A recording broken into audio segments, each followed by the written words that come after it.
A recent report by the South African Cities Network has found that 1 in 5 people in Johannesburg and Cape Town live in informal settlements. The organization says factors such as unemployment and in-migration contribute to these figures. Let's unpack the report further now, bring in the South African Cities Network's Programs Project Manager, Kayla Brown, who's with us via our video link this morning. Kayla, it's lovely to see you. Thanks very much indeed for being on the program. Let's begin by better placing that figure. 1 in 5 people, specifically in Johannesburg and Cape Town, that's about 20%. Is this an improvement or signs of a deteriorating situation? Right, thank you. So while this is quite an overwhelming statistic, when we look at this data historically contextualized, we can actually see that the number of informal households has actually been slowly dropping in the last 20 years. And because this Data Cities report is produced every 5 years, it's very easy to make these comparisons across the cities and over time. So the city of Cape Town was actually the only city that had an increase in informality between 2015 and 2018, and that increase was quite small. But then on the other hand, this data on informal households is from 2018. So it's pre-pandemic. It's not taking into account the effects of COVID and the pandemic. So if we were to look at data from 2020 or 2021, we might see a slightly different picture. It's also important to understand that informality is very much related to perceptions of economic opportunity. So, for example, Nelson Mandela Bay has very low levels of informality, the lowest out of all of the cities. But it's also the city that's grown the least in terms of population. So it's not that surprising. The city is not really seen as a place of massive economic opportunity. And then when we look at stats around population increases in city of Joburg and city of Cape Town, and the huge population increases that we've seen over there, and understanding that many of these new entrants to the city are settling in informal spaces, I think it is a little bit redeeming for the state of cities' performance overall. But I think the point really is that if we are going to keep up with very fast rates of urbanization in the next few decades, we do really need to increase our delivery capability.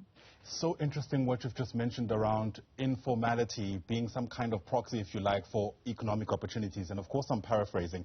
It reminds me of something that Helen Ziller once said in the media. And I'm just going to pull up the exact quote, and perhaps you can speak to us about whether or not the data you find through your work corroborates what she's claimed. She says, to be poor in an area like Langa in Cape Town is 100, probably 1,000 times better than to be poor in many townships in the rest of the country. Like, whether it's by 100 or 1,000-fold is secondary. But is she getting to something that you've been able to identify, that being poor in or informality in different cities is experienced in varying ways? Absolutely. So I think what she's talking to is proximity to economic opportunity. And this is where we really start to think about issues of spatial transformation, which is something that the State of Cities report is trying to unpack as well in its chapters. And really what we're trying to see here is, are people able to move closer to areas of economic opportunity? And it is quite difficult to get data on these stats because we know, cities are expanding, and as they expand, they continue to sprawl, and people end up getting further and further away from areas of economic opportunity, and it's very hard for city governments to control that sprawl. But if we are going to build much more sustainable cities going forward, we really need to focus on compacting our cities and allowing the poorest of the poor to be the closest to areas of economic opportunity. Yeah. To what extent can we still pin these trends on apartheid spatial planning versus the failures of the government of the day? I think that's a difficult question, and it's obviously a combination of both factors there. But I think what the State of Cities report is really getting to is how can we build better going forward. And it's really talking about partnership and collaboration.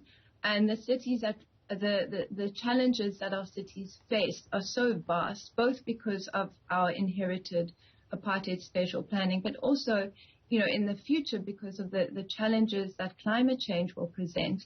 The challenges are so vast, it's going to take much more than city governments doing it alone. And we really need to come together as all of society, all of government as well, across the spheres of government, working together on a shared vision for our cities. Yeah.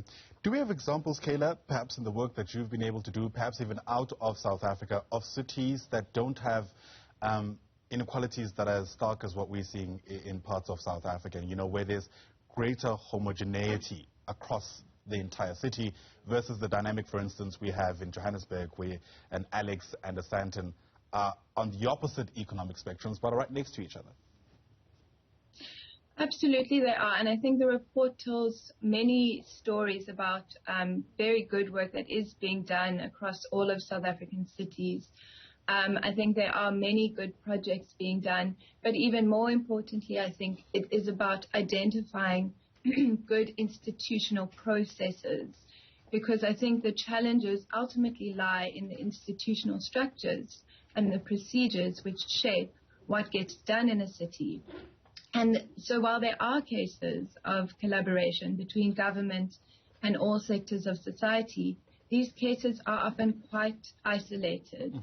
And they often require city officials to circumvent very stringent bureaucratic processes and procedures that they're beholden to.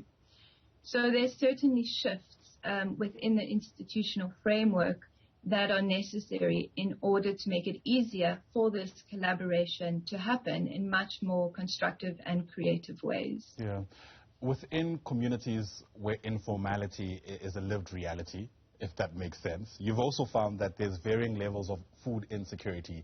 The city of Cape Town coming in, worst, you found that in the city of Cape Town, food insecurity is worse. What are the determining factors around something like that? Yes, and the stats that we have on food insecurity are more current than the informality data. So we're seeing the effects of the global pandemic there.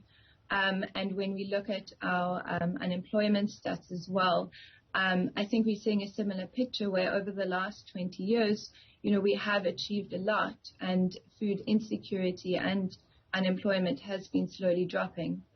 And then when you look at the 2020 stats, you do see that increase, which is incredibly demoralizing when you think that, we have made some wins over time at the city level.